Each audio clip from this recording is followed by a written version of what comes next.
बाहर भागोगे सर, आपकी जिंदगी नरक हो जाएगी। मतलब नरक हो रही है और हो जाएगी, और बहुत परेशान,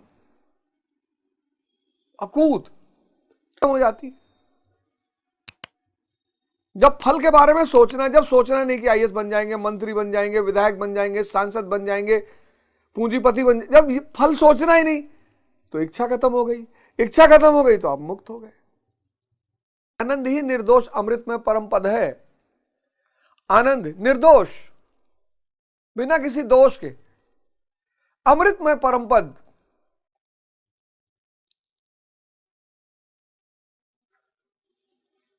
नाक में परेशान है इंसान। ये मेरी परीक्षा, ये चुनाव नहीं है, ये मेरी परीक्षा चल रही है। ये चुनाव है ही नहीं, ये मेरे लिए चुनाव थोड़ी है। आपको लग रहा होगा चुनाव है, ये मेरी परीक्षा चल रही है। मैं कैसे लोगों से बिहेव करता हूं, कैसे लोगों से बात करता हूं।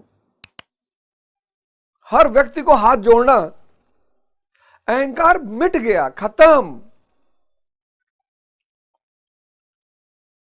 शायद एक भाव पैदा हो गया था कि सेलिब्रिटी है यार, हिंदुस्तान में एक औकात है यार, वो सब भाव खत्म। रिक्शा वाला, सब्जी वाला, मजदूर, सबको जाके हाथ जोड़ रहे हैं। इतनी बड़ी परीक्षा।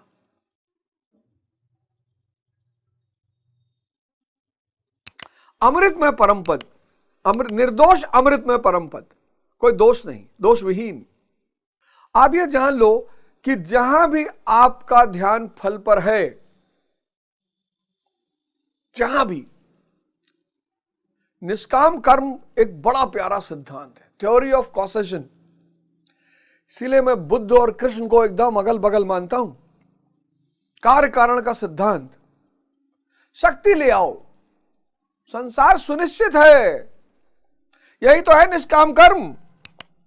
शक्ति, सारी ताकत शक्ति में लगा दो, बस संसार सुनिश्चित है।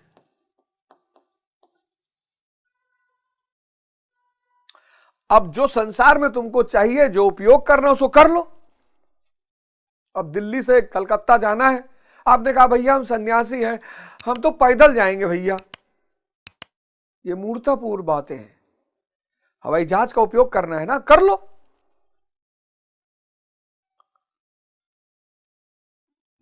एकदम करो। संसार शक्ति का गुलाम है। लेकिन जब आप संसार के पीछे भागते हो, इसका मतलब आप फल के पीछे, इच्छा के पीछे भाग रहे हो। जिसका ध्यान सिर्फ शक्ति, और कुछ है ही नहीं। शक्ति पाव, शक्ति, ध्यान शक्ति है, आपके समझ को बढ़ा रही है। योग शक्ति है, आपके शरीर की शक्ति को बढ़ा रही है। उनका भोजन,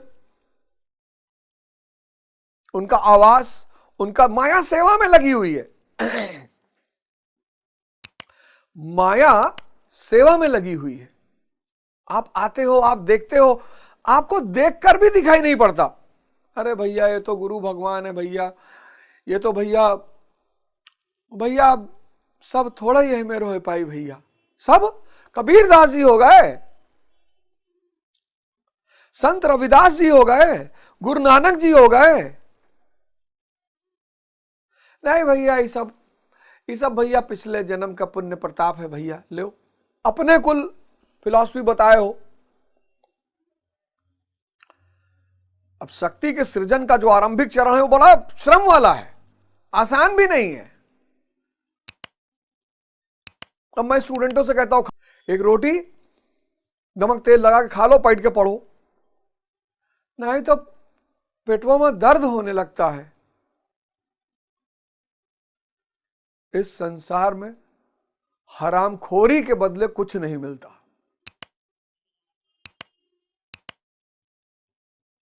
इस संसार में हरामखोरी के बदले कुछ नहीं मिलता। आप जब इतिहास पढ़ेंगे तो बड़े ऐसे राजवंशों की कहानी पढ़ेंगे जिसमें हर राजवंश का विनाश एक वजह प्रमुख थी, अयोग्य शासक। उनको अयोग्य बनाया किसने? लग्जरी ने। लग्जरी दिमाग को कुंद कर देता है, सो